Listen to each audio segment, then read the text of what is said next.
මහමැට්ටෑ වැවේ වැව් බැම්ම. එතකොට ලොකු ප්‍රදේශයක් අත් වශයෙන්ම අපි දැන් මේ තියෙන හිස් භූමියක් විදියට. මේ භූමිය දැන් ඔයාලට අපිට පේනවා ඉඳි ගස් තිබෙනවා. කුඹුක් ගස් තිබෙනවා. මේ යම් ආකාරයක පතුපඳුරු සහිත මේ ප්‍රදේශයේ ආවේනික ගස් ප්‍රමාණයක් අපිට දකින්න තල් ගස් තිබෙනවා. එතකොට මේ කොටසේ අධික ලෙස ලවණ වලින් ගහන පසක තමයි අපි මේ ඉන්නේ.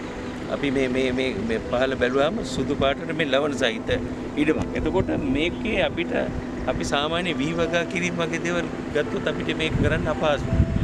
යොදවන්න පුළුවන්. නමුත් අපිට බලාපොරොත්තු වෙන අස්වැන්න ගන්න හම්බ වෙන්නේ අධික ලවණ ගතිය නිසා. නමුත් අපේ සාමාන්‍ය දැන් වර්තමානයේ ඉන්න කට්ටියට මේ පිළිබඳ අවබෝධයක් නැහැ. පැරණි එල්ලංගාපත්ති තිබුණු වටිනා කොටසක් තමයි මේ කට්ටකඩුව කියලා කියන්නේ. ඒ අය කට්ටකඩුවෙත් ඒගොල්ලෝ වගා කරන්න උත්සාහ කරන ආකාරයක් අපිට දකින්න පුළුවන්. එතකොට වගා කරාට වැඩක් නැහැ. ප්‍රයෝජනයක් නැහැ. මේක ආරක්ෂා කරලා තියන්න ඕනේ.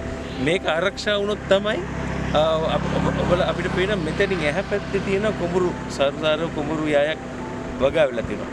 ඒ කොටසට ඕන කරන වතුර ලවණ ගතිය නැතුව කුඹුරට යන්නේ අත් වශයෙන්ම මේ කට්ටකඩුව හොඳ හරියාකාරව ආරක්ෂා වෙලා මේ කට්ටකඩුවේ තියෙන්න ඕන මේ ශාක ටික ආරක්ෂා වුණොත් තමයි ඒ වැඩි සිද්ධ වෙන්නේ. ඒක ස්වභාවිකවම ලවණ ටික උරාගෙන පිරිසිදු ජලය කුඹුරට මුදාහරින ස්වභාවික ක්‍රමවේදයක් ඇත්තටම පැරණි එල්ලංගාපද්ධතිය තුළ ක්‍රියාත්මක වුණා. එතකොට ඒක තමයි මෙතන අපිට දකින්න හම්බ වෙන්නේ.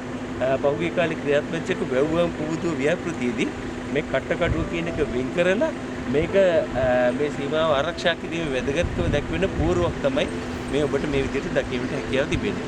මේ ගැන අවබෝධය නැතිකම නිසා වශයෙන්ම බොහෝ දෙනෙක් පෙළවිලා සිටින මේවා බලහත්කාරයෙන් අනවසරයෙන් අල්ලගෙන යම් ක්‍රියාකාරකම් කරන්න. අත් වශයෙන්ම මේක අපි සුරක්ෂිත ආරක්ෂා කරලා අනාගත පරපුරට ආරක්ෂා කරලා දෙන්න ඕන දායාදයක්. මොකද මේකෙන් තමයි මේ ලවණ සහිත ජලය පෙරීමකට ලක් කරලා අර කුඹුරුවට ලබා දීම කටයුතු කරන්නේ.